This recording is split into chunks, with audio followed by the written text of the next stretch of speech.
Hello students, स्वागत है आप सभी का आपके अपने चैनल एटीएम क्लासेस बाय सत्यम में। तो आज के इस वीडियो में हम लोग सॉल्व करने वाले हैं मैथ ऑनर्स का जो पेपर 1 है आपका बीएससी पार्ट 1 का। तो इसका जो एग्ज़ाम होने वाला है आपका मुंगेर यूनिवर्सिटी में, ठीक है। मुंगेर यूनिवर्सिटी का जो आपका एग्ज़ाम होने वाला है उसके लिए हम लोग एमसीक्यू को सॉल्व करने वाले हैं, ठीक है। और ये थ्योरी ऑफ इक्वेशन से आपका है क्वेश्चन, थ्योरी ऑफ इक्वेशन। सबसे फर्स्ट क्वेश्चन आपका है every equation of nth degree has dash root. तो ये मोस्ट इंपॉर्टेंट थ्योरम होता था जो कि एग्जाम में पूछा जाता है जिसका प्रूफ।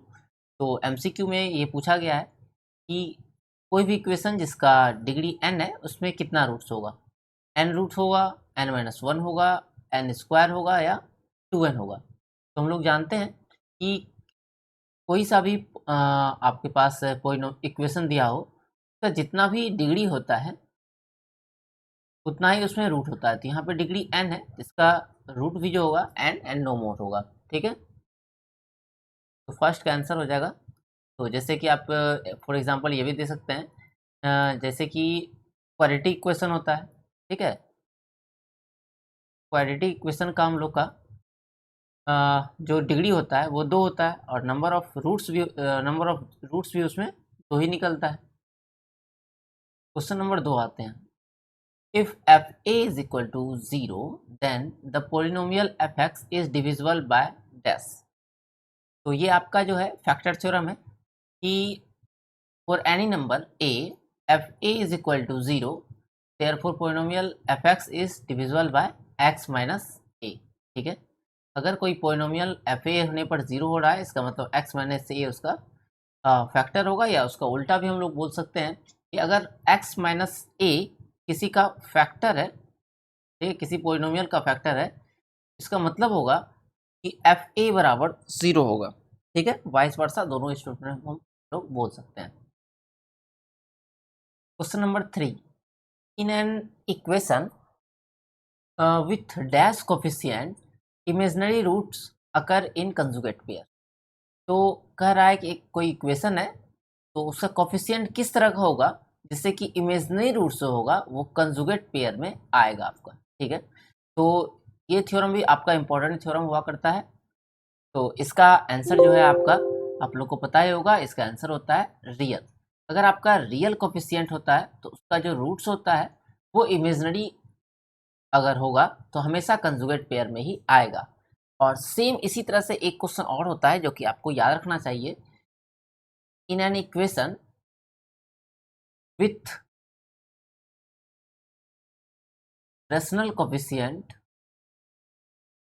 ठीक है, इक्वेशन विथ रेशनल कोफिशिएंट, यहाँ अगर हम लोग रेशनल कर देंगे तो ये क्वेश्चन आपको आप लोगों को बताना है कि इसका जो रूट्स होगा वो कैसा होगा, ठीक है। अगर यहाँ पर रियल ना होकर के रेशनल कोफिशिएंट होगा तो आपका ये जो रूट्स होगा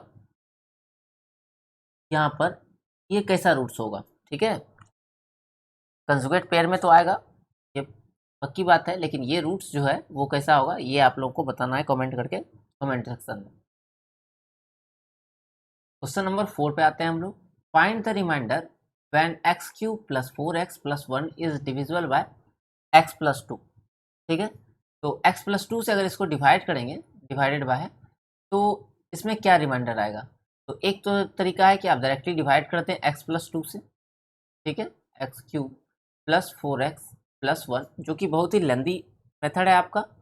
और दूसरा जो आपका आसान तरीका है कि हम लोग जानते हैं रिमाइंडर थ्योरम से कि अगर x प्लस 2 से डिवाइड करना है किसी को तो, और ये मेरा मान लेते हैं px है, तो p माइनस 2 जो है ये आपका देता है रिमाइंडर, ठीक है। सिंपली हम लोग क्या करेंगे, यहाँ पर -2 पुट कर लेंगे, तो -2 का cube plus 4 into -2 plus 1, solve करने के बाद हम लोग को मिलेगा -8 और plus 1, that is -15 I think हो जाएगा। और ऑप्शन नंबर सी हमारा जो ये आंसर हो जाएगा। क्वेश्चन नंबर 5 पे आते हैं। if alpha, beta, gamma and delta be the roots of the biquadratic equation 3x to the power 4 minus 6x cube plus 11x square plus 27x minus 30, then we have to find out the value of sigma alpha। ठीक है, तो एक biquadratic equation हम लोग को दिया गया है जिसका रूट्स जो है अल्फा, बीटा, गामा, डेल्टा है, तो सिग्मा अल्फा क्या होगा।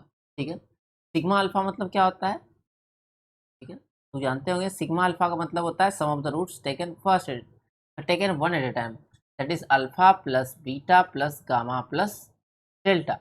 ठीक है, तो इसको हम लोग अगर देखेंगे तो ये होता है आपका माइनस बी वाई। ठीक है, फॉर्मूला होता है माइनस बी वाई। यहाँ पर बी के प्लेस पर क्या है, -6 है। ठीक है, तो -6 और ए के प्लेस पर आपका है 3/3। इसको सॉल्व करेंगे तो हम लोग को मिलेगा ऑब्वियसली 2 मिल जाएगा। ऑप्शन नंबर ए हमारा करेक्ट हो जाएगा इस क्वेश्चन। Question number 6, all the roots of the equation this, एक इक्वेशन हम लोग को क्यूबिक इक्वेशन दिया गया है whose 2 roots are in the ratio 2:3। तो हम लोग को सारा रूट्स फाइंड करना है, यहाँ पे फाइंड भी लगा लीजिए और बेटर होगा आपका। Find all the roots of the equation, cubic equation है जिसका रूट्स हम लोग को फाइंड आउट करना है और उसका जो 2 रूट्स है उसका रेशियो दिया हुआ है 2:3। ठीक है, तो यहाँ तो एक तरीका तो है, आप रूट्स को मान लीजिए 2 अल्फा और एक 3 बीटा और एक और कोई रूट्स आप मान सकते हैं गामा। फिर condition sum of the roots, product of the roots और taken 2 at a time, taken 3 at a time करके भी हम लोग ले सकते हैं। और दूसरा जो आसान वे होगा, चूँकि इस बार एमसीक्यू जा रहा है और एमसीक्यू को सॉल्व करने का मेथड जो है वो अलग होता है। तो यहाँ पर चूँकि मेरे पास जो 2 रूट्स आपको देख पा रहे होंगे 2:3 के फॉर्मेट में। ठीक है, 2 रूट है मेरा 2:3, तो जो भी आंसर रहेगा उसका कोई 2 रूट 2:3 में होना चाहिए। जैसे यहाँ पर आपको दिख रहा होगा इन दोनों में जो है 2:3 का है, ये मेरा आंसर हो सकता है मे बी। ठीक है, क्लियरली नहीं है कि आंसर होगा ही। सिमिलरली अगर इसमें देखेंगे हम लोग तो ये 2:3 के रेशियो में नहीं है, तो ये आंसर तो वैसे ही नहीं होगा। फिर यहाँ पर अगर देखें तो ये दोनों आपका 2:3 के रेशियो में है, तो ये भी आंसर हो सकता है। अब बस चेक करना है कि ए और सी मेरा आंसर होगा या नहीं होगा। इसके लिए हम लोग क्या करेंगे, simply we can put 2, 3 and -1 in this equation. अगर हम लोग इसको यहाँ पर पुट करेंगे तो आंसर यहाँ आपका क्या आ जाएगा, 0 आ जाएगा। ठीक है, तो यहाँ पर 2 का क्यूब, अगर यहाँ 2 पुट करते हैं 2 का क्यूब हो गया 8, फिर 2 का क्यूब हो गया 8, यहाँ पर 2 दूनी 4 और नमा 36, तो -36 और +28 +24। तो यहाँ अगर सॉल्व कीजिएगा तो आपका 0 तो नहीं मिलेगा, इसका मतलब ये आंसर नहीं हो सकता है, क्योंकि हम लोग जानते हैं कोई किसी का अगर रूट है तो उसको सेटिस्फाई करेगा, आंसर 0 आना चाहिए। 2 रखने पर 0 नहीं आया तो इसका मतलब ये आंसर नहीं हो सकता है।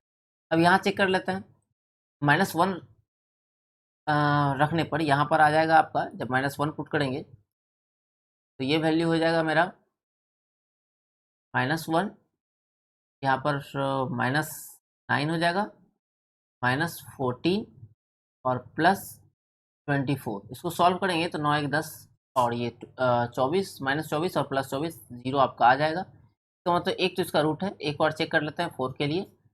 4 अगर रखेंगे तो 4 का क्यूब हो गया आपके पास 64 माइनस 4 चौके 16 44 और यहाँ पर 14 चौके 56 और यह 24। तो सबको जोड़ने के बाद 4 4 10 4 14 5 2 7 6 11 6 5 11 2 13 1 14 और यहाँ पर माइनस में भी है 144। तो यहाँ पर ऑब्वियसली क्या हो रहा है, इसमें भी 0 आ रहा है। तो यहाँ पर 2 ऑप्शन, हालांकि एक ही ऑप्शन से पता चल रहा था कि ये आंसर आपका क्या होता, ऑप्शन नंबर सी। ठीक है, इस तरह से आप लोग बना लीजिएगा, लेंथी प्रोसेस में हम लोग नहीं जाएंगे। क्वेश्चन नंबर 7 पढ़ाते हैं हम लोग। Find the quotient. आपको एक पोलिनोमियल दिया हुआ है x power 4 minus 6x cube plus 10x square plus 8x plus 5, और जब इसको x माइनस 3 से डिवाइड किया जाता है तो हम लोग को निकालना है कोसेंट क्या होगा। तो सिंथेटिक डिवीजन आप लोग को आता ही होगा। तो हम लोग क्या करते हैं, चूँकि x माइनस 3 से डिवाइड करना है तो हम लोग लिखेंगे 3। ठीक है, तो जिसको डिवाइड करना है उसका हम लोग कोफिशिएंट लिखते हैं। तो एक्स पावर 4 कोफिशिएंट हो गया 1, ठीक है।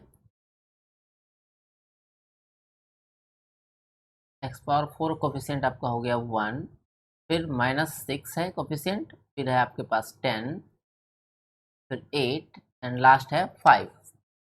अब एक एक करके हम लोग मल्टीप्लाई करते जाएंगे। ये 3 कहाँ से आया, तो यहाँ से आया है आपका। इसको 0 बराबर करेंगे तो 3 आ जाएगा। अब सबसे पहले हम लोग क्या करते हैं, इसको एज इट इज़ लिख लेते हैं, 1 हो गया। फिर इसको इसमें मल्टीप्लाई करते हैं और यहाँ लिखते हैं। तो 3 से करेंगे तो 3 एकम 3, फिर ऐड करेंगे तो आपका आ जाएगा यहाँ पर -3, ठीक है। यहाँ से आपको आंसर दिख रहा होगा कि ये जो +3 वाला ऑप्शन तो है ये वैसे ही कट गया है। फिर ये 3 तिया 9, यहाँ पर 9 आ जाएगा और इसको फिर हम लोग माइनस करेंगे तो आपके पास आ जाएगा 1, ठीक है। सॉरी, यहाँ पर माइनस में आएगा और प्लस करेंगे यहाँ पर तो आ जाएगा 1। तो अगला कोफिशिएंट 1 आएगा, ठीक है। तो 1 -3 और 1, 1 -3 और 1, इसमें है 1 -3 -1, तो ये ऑप्शन भी आपका कट गया क्योंकि मेरा +1 आया हुआ है। फिर 3 एकम 3 और 8 3 11, फिर 11 चाहिए हमको। तो 11 आपको दिख रहा है क्या कहीं? हाँ, सब में 11 है और प्लस में हमको चाहिए 11। तो प्लस में 11 आया है इस वाले में, तो मेरा ऑप्शन ये हो जाएगा, ठीक है। लास्ट आपको जानने की जरूरत भी नहीं है। तो ये मेरा हो गया आपका, यहाँ से आपको मिल जाएगा एक्स पावर 4 था तो एक कम हो जाएगा, ठीक है। X power 3 minus 3x square plus x plus 11, ठीक है। तो ऑब्वियसली मेरा ऑप्शन नंबर सी मैच कर रहा है। हालांकि क्वेश्चन सारा हूबहू सेम लिया था मैंने, इसलिए आपको इतना देर लगा इस क्वेश्चन सॉल्व करने में। नहीं तो आप एग्जाम में इसको बहुत ही आसानी से ऑप्शन से अलग कर सकते थे, ठीक है। फिर भी जो है ज़्यादा आपको देर नहीं लगा होगा क्वेश्चन को सॉल्व करने में। क्वेश्चन नंबर 8 में आते हैं। If a is equal to b q plus r then H C F of A b is, ठीक है। अगर कोई मेरे पास दो नंबर दिया हुआ है a और b, और उसके लिए कोई दो नंबर और इस तरह से मिलता है कि a is equal to b q plus r, ठीक है। जहाँ पर आपका a और b कोई इंटीजर है, ठीक है। a और b आपका क्या है, कोई पॉजिटिव इंटीजर है, और q और r जो है आपका होल नंबर है, q r होल नंबर है। तो हम लोग को क्या बताना है कि H C F of A b किसके बराबर होगा। तो ये आपको पता होगा H C F of A b ये इक्वल होता है H C F of B r के, ठीक है। तो इसके लिए आप एग्जाम्पल भी ले सकते हैं अगर आपको याद नहीं हो तो। जैसे कि अगर हमको निकालना हो 125 125 और 35 मान लेते हैं, इसका हमको एच सी एफ निकालना है। तो जब हम लोग एच सी एफ निकालते हैं तो डिवाइड में से आप लोग को याद होगा, तो हम लोग को डिवाइड करते हैं तो 35 से 3 बार में आई थिंक खाएगा क्या, 3 बार में खा जाएगा। 35 दूनी 70, हाँ 3 टाइम्स में, 5 तिया 15 और 3 तिया 9, एक 10। तो यहाँ आ जाएगा आपके पास 0 2। उसके बाद सेम वही हम लोग करते हैं, 35 को करते हैं तो ये आपके पास आ गया 35 एक बार में, 20 5, फिर करेंगे 20 5 चौके 20।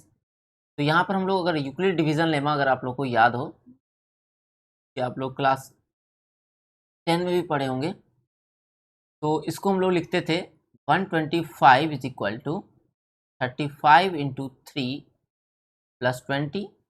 फिर सेम इसको यहाँ लिखते थे 35 इज इक्वल टू, और इसको यहाँ पर 20 इंटू 20 से फिर 1 टाइम्स में 1, और रिमाइंडर बचा था 5, उसको रिमाइंडर यहाँ लिखें। तो आप देख पा रहे होंगे कि फर्स्ट वाले में जो ए और बी था, ठीक है, ए और बी का काम कर रहा था।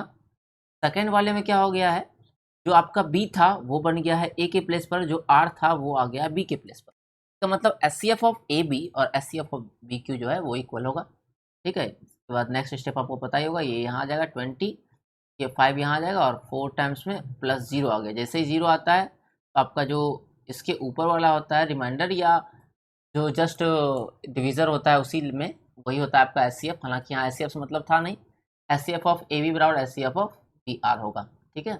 ऑप्शन नंबर सी आंसर हो जाएगा। क्वेश्चन नंबर 9 में आते हैं। If one of the roots of the equation this is -3 then the other roots are. तो एक इक्वेशन दिया हुआ है जिसका कि एक रूट जो है -3 है, इसका अदर रूट हम लोग को फाइंड आउट करना है। तो एक रूट अगर x-3 है, इसका मतलब x+3 जो है इसका फैक्टर होगा बाय फैक्टर थ्योरम। x+3 से हम लोग क्या करेंगे, इसको डिवाइड कर लेंगे, प्लस x² - x प्लस 15। इससे डिवाइड करने के बाद आपको एक क्वाड्रेटिक इक्वेशन मिलेगा, ठीक है। या तो ऐसे डिवाइड कर सकते हैं या सिंथेटिक डिवीजन आप लोग अप्लाई कर लीजिएगा, ठीक है। तो इसको जब कीजिएगा तो यहाँ कुछ ना कुछ मिलेगा आपको, और उसको क्या करना है, आपको फर्दर ब्रेक कर देना है। यहाँ जो भी मिलेगा आपको क्वाड्रेटिक मिलेगा, ठीक है। और क्वाड्रेटिक को आपको ब्रेक करना आता ही होगा, आइदर क्वाड्रेटिक फार्मूला से या मिड टर्म स्प्लिटिंग, जो भी आपको लगाना हो वो लगा दीजिएगा, और उसके बाद आपका आंसर आ जाएगा। तो क्वेश्चन नंबर 9 का आंसर क्या आएगा वो कमेंट कीजिएगा, ऑप्शन ए, बी, सी और डी, ठीक है। नंबर लिख कमेंट कीजिएगा, क्योंकि एक और क्वेश्चन मैंने पूछा है आप लोगों से ये पहले भी। और वीडियो कैसा लगा ये भी आप लोग को ज़रूर बताइएगा, ठीक है। अगर अच्छा लगा तो ये वीडियो जो है और भी आगे बढ़ेगा series. The equation of this has √5, then find the value of के।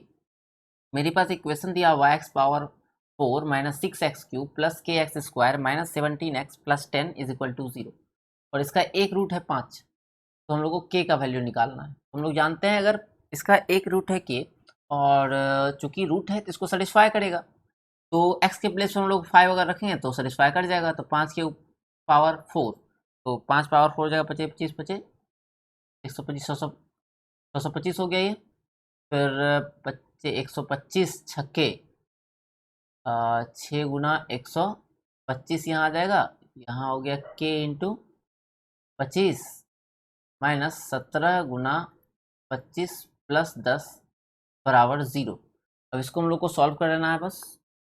ये आ गया मेरा 625 माइनस 25 छक्के 150, और मेरा 1 6 कम 6 1 7 प्लस 25k, ये हो गया 25 गुना 17 करना है ना, 7 × 5 = 35, हाथ में रह गया 3, 7 × 14, 5 एकम 5, 14 3 17, और 5 हो गया 22, हाथ में रह गया 2, और 2 एकम 2 4, -4 और +10 = 0, ठीक है। इसको फर्दर एक स्टेप और सॉल्व करेंगे हम लोग।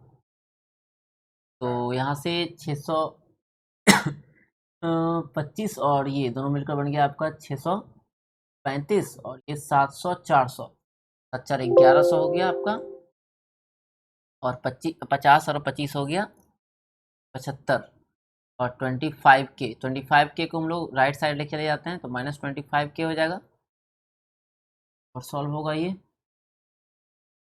तो हम लोग को यहाँ से माइनस करेंगे तो मिलेगा 5 में 5 जाएगा तो माइनस में आएगा आपका 0, फिर ये 4 हो जाएगा, और 6 5 11, ये है -25k, ठीक है। तो माइनस और माइनस आपका कैंसिल हो जाएगा, और यहाँ पर मिल जाएगा हम लोग को कितना देख लीजिए।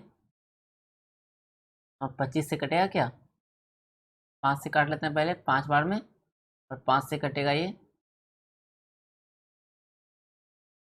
एक बार में, और 0 8 बार में, फिर 5 से कटेगा नहीं तो 108/5 आएगा आपका आंसर। तो 8/5, ठीक है। जो कि कोई ऑप्शन मैच नहीं कर रहा है, तो मे भी हो सकता है कि यहाँ पर कहीं कैलकुलेशन मिस्टेक हो गया हो, ठीक है। तो आप लोग इसको चेक कर लीजिएगा, और कोई ऑप्शन अगर इसमें से होगा तो बताइएगा, अदरवाइज़ ये ऑप्शन जो आया है ये सही होगा, ठीक है। तो बस आपको ये बताना था किस क्वेश्चन को किस तरह से अटेम्प्ट करना है। मिलते हैं अगले वीडियो में, तब तक यूँ ही आप लोग बने रहें साथ में। आप सभी का धन्यवाद।